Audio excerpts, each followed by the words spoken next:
নবম ও দশম শ্রেণীর ত্রিকোণমিতি সবাইকে আমার ক্লাস দেখবার জন্য স্বাগতম। আজকে আমি নবম ও দশম শ্রেণীর ত্রিকোণমিতি নিয়ে আলোচনা করব।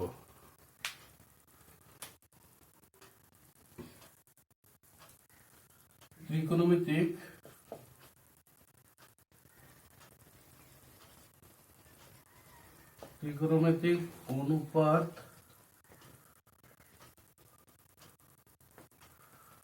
অনুপাত রাশি 6টি, যেমন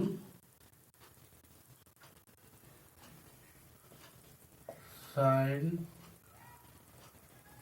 কস, টেন, কট,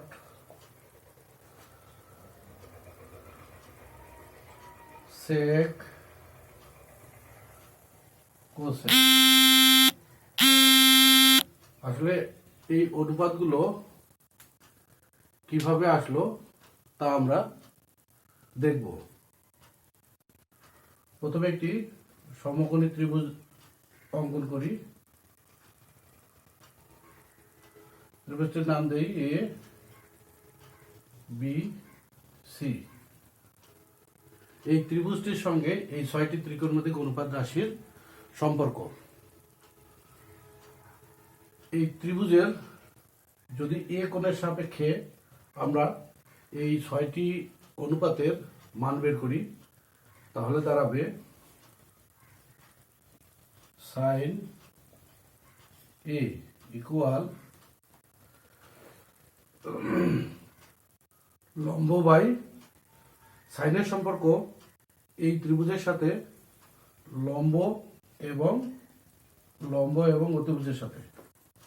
তাহলে লম্ব হলো বিসি, অতিভুজ হলো এসি। আবার কস এ, কসের সাথে সম্পর্ক ভূমি এবং অতিভুজের সাথে। তাহলে কস হচ্ছে ভূমি বাই অতিভুজ, ভূমি এ বি, অতিভুজ হলো এসি। টেন এর সাথে এই ত্রিভুজের সম্পর্ক হচ্ছে লম্ব বাই ভূমি। লম্ব হলো বিসি বাই এবি, লম্ব বাই ভূমি। বাকি টেনের বিপরীত কট, তাহলে কট এ ইকুয়াল আসবে A B by BC. Cot A equal আসবে এ বি বাই বিসি। 10 কে উল্টাই দিলেই কট পাওয়া যাবে। আবার কসের বিপরীত হলো সেক,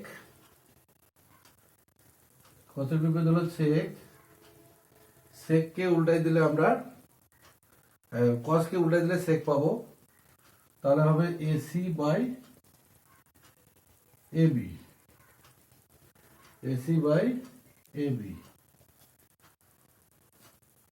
আবার সাইনের বিপরীত কোসেক,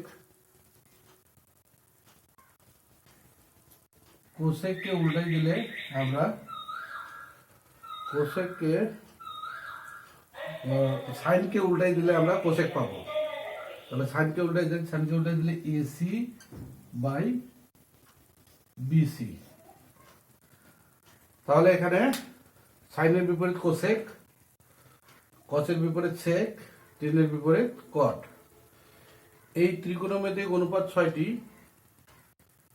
কোণ ছাড়া এই ত্রিকোণমিতিক অনুপাতের কোনো ভ্যালু নেই। যখন আমরা এই অনুপাতের সাথে কোণ লাগাবো তখনই এটা একটা ভ্যালুয়েবল মান প্রদর্শন করবে। তাহলে এখানেও কস এ দিতে হবে, এখানেও একটা কোণ দিতে হবে, প্রত্যেকটার সাথে কোণ দিতে হবে। কোণ ছাড়া ত্রিকোণমিতিক অনুপাতের কোনো মান হবে না।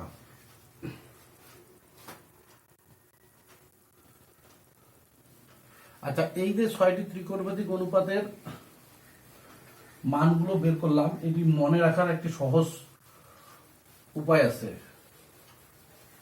এই সহজ উপায়টি আমি এখন বলবো। সাগরে লবণ আছে। সাগরে সাথে হবে সাইন, তার সাথে কোণ দিতে হবে সাইন থিটা। থিটা হলো ভূমি এবং অতিভুজ সংলগ্ন কোণ। একটি সমকোণী ত্রিভুজের ভূমি এবং অতিভুজ সংলগ্ন কোণই হলো থিটা। তাহলে সাগরের সাথে সাইন থিটা, লবণে লম্ব,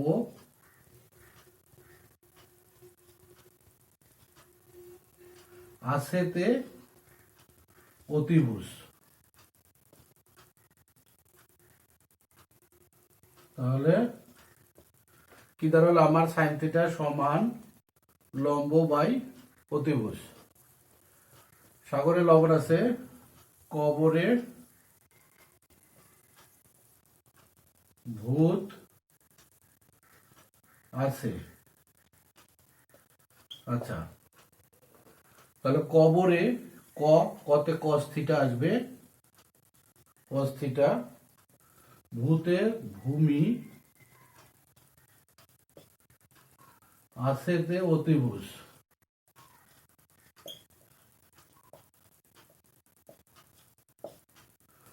তাহলে কস থিটা সমান আমার কি দাঁড়াচ্ছে? ভূমি বাই অতিভুজ, ভূমি বাই অতিভুজ। সাগরে লবণ আছে, কবরে ভূত আছে। টেরা, ভূতটা দেখতে কেমন? টেরা, লম্বা, ভূত। ভূত তো আসলে টেরা লম্বায় হয়, তাই না? তাহলে টেরাতে আমরা কি লিখতে পারি? টেরাতে হবে টেন থিটা, লম্বাতে হবে লম্ব,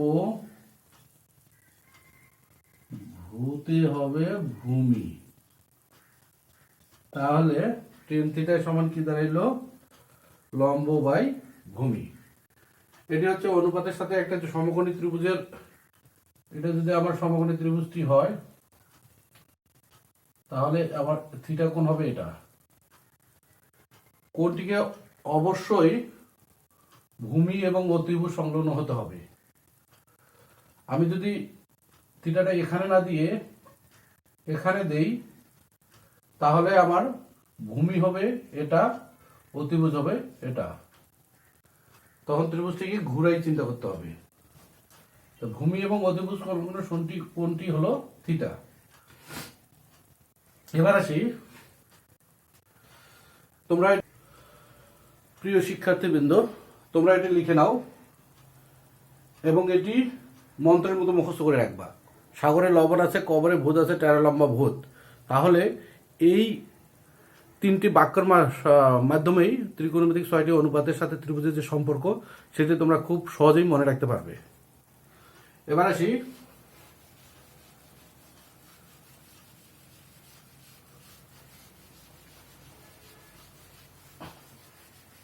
এই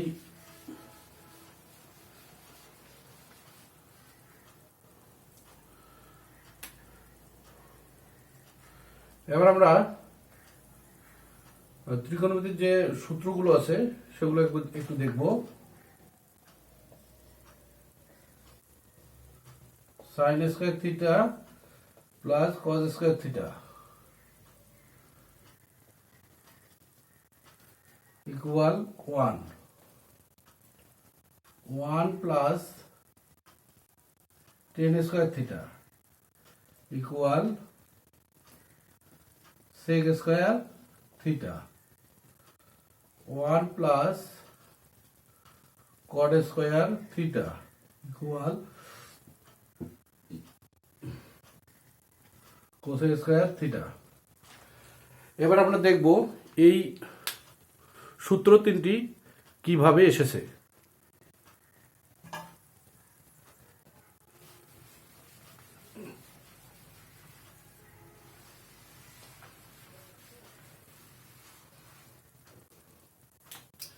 এক নম্বর সূত্রটি আমরা দেখি, sine square theta plus cos square theta equal 1। আচ্ছা, এটি কিভাবে আসলো আমরা দেখব। আমরা একটি সমকোণী ত্রিভুজ আঁকবো, এ বি সি।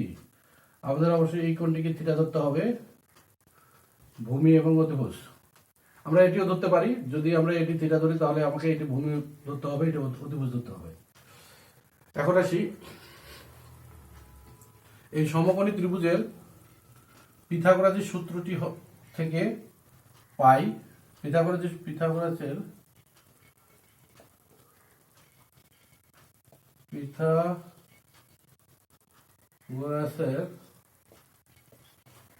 উপপাদ্য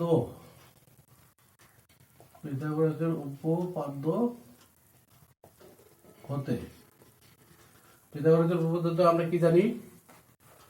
অতিভুজ স্কয়ার, অতিভুজ হলো এসি, এসি স্কয়ার ইকুয়াল লম্ব স্কয়ার, লম্ব হলো বিসি, লম্ব স্কয়ার প্লাস ভূমি স্কয়ার, ভূমি হলো এবি স্কয়ার। এখন আমরা দেখব সাইন থিটার সাথে এই ত্রিভুজটির কি সম্পর্ক। সাইন থিটা সমান আমরা কি জানি? লম্ব বাই অতিভুজ।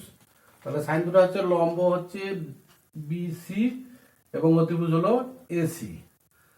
তাহলে এখানে আমাকে আনতে হবে বিসি বাই এসি। তাহলে এই উপপাদ্যটার মধ্যে দেখি বিসি হচ্ছে এখানে আছে, তাহলে এই বিসির নিচে আমাকে এসি আনতে হবে। তাহলে পুরো সমীকরণটিকে এসি দ্বারা ভাগ দিতে হবে।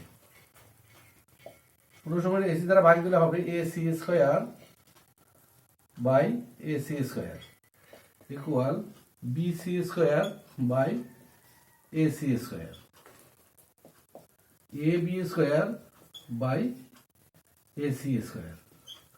আমরা এখানে কি করলাম? উভয় পক্ষকে এসি স্কয়ার দ্বারা ভাগ দিলাম। তাহলে আমার কি দাঁড়াইলো? এখন এসি স্কয়ার কাটা গেল, তাহলে 1। এখানে আসবে আমার BC by AC, BC by AC, BC by BC হলো লম্ব, এসি হলো অতিভুজ, লম্ব কারণে আমরা স্কয়ার দিব, plus AB by AC, AB by AC, AB হলো ভূমি, এসি হলো অতিভুজ। তাহলে ভূমি বাই অতিভুজ, ভূমি বাই অতিভুজের সাথে কার সম্পর্ক? কস। তাহলে আমার আসলে এখানে কস থিটা, স্কয়ার থাকার কারণে স্কয়ার দিব। তাহলে দেখো আমাদের সূত্রটি চলে এসেছে, sine square theta plus cos square theta equal 1। এখানে যেটি ছাত্রছাত্রীদের সমস্যা হবে সেটি হলে কি দ্বারা ভাগ দিব। এই ভাগ দেওয়ার কৌশলটি হলো এখান থেকে যে কোনো একটি বাহু নিতে হবে, সেই বাহুর সাথে এখানকার যে কোনো একটি অনুপাতের সম্পর্ক তৈরি করতে হবে। মনে করো কস, কস সমান কি হয়? ভূমি বাই অতিভুজ। তাহলে আমরা দেখব এই সমীকরণের মধ্যে ভূমি কোথায় আছে? ভূমি এবি। তাহলে এবির নিচে আমাদের অতিভুজ যদি আমরা দেই তাহলে এই কসটি আসবে। তাহলে এবির নিচে অতিভুজ হচ্ছে এসি, তাহলে এসি দ্বারা আমাকে প্রত্যেকটা পদকে ভাগ দিতে হবে, অর্থাৎ সমীকরণের উভয় পক্ষকে এসি দ্বারা ভাগ দিতে হবে। অনুরূপভাবে আমি দ্বিতীয় সূত্রটি প্রমাণ করব।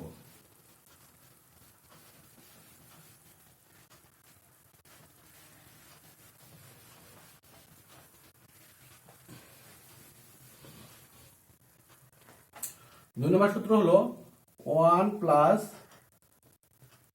Ten square theta equal sec square theta. আবার আমরা পিথাগোরাস থেকে নিব। পিথাগোরাসের উপপাদ্য,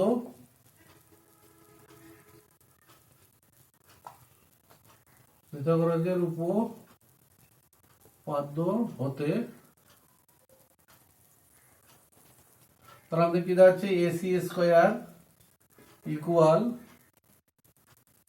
AB square plus BC square.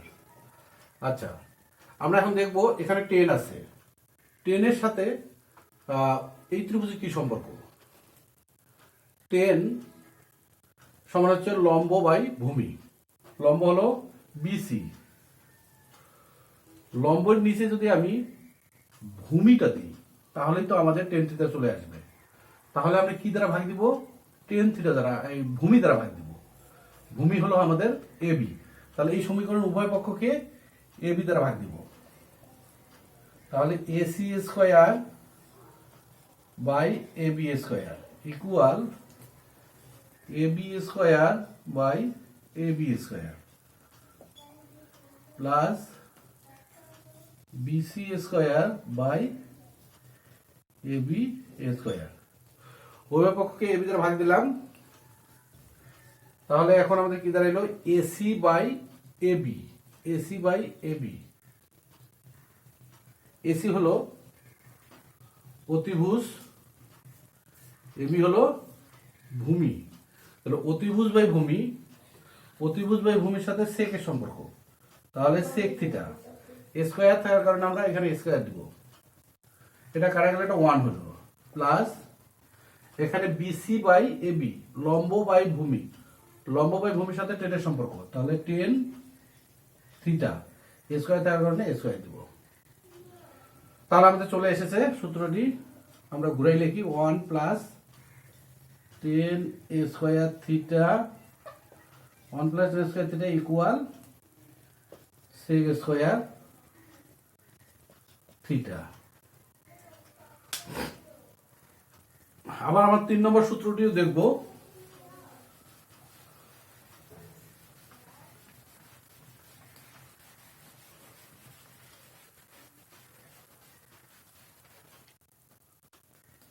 আমাদের 3 নম্বর সূত্রটি হলো 1 plus cot square theta equal cosec square theta. তাহলে আমরা পিথাগোরাস থেকে পাই, পিথাগোরাস থেকে কি পাই?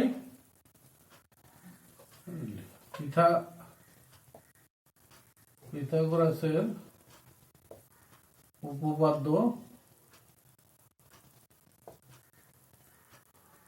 হতে, পিথাগোরাসের উপপাদ্য হতে কি পাচ্ছি আমরা? AC square equal AB square plus BC square. আচ্ছা, এখানে আমরা কি দ্বারা ভাগ দিব? আমরা কটকে ভাবি। কট হচ্ছে টেনের বিপরীত, টেন হলো লম্ব বাই ভূমি, তাহলে কট হবে ভূমি বাই লম্ব।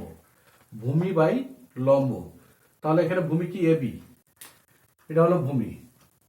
তাহলে ভূমির নিচে আমাকে লম্ব দিতে হবে, ভূমির নিচে লম্ব বিসি, তাহলে এই বিসিটা দিতে হবে।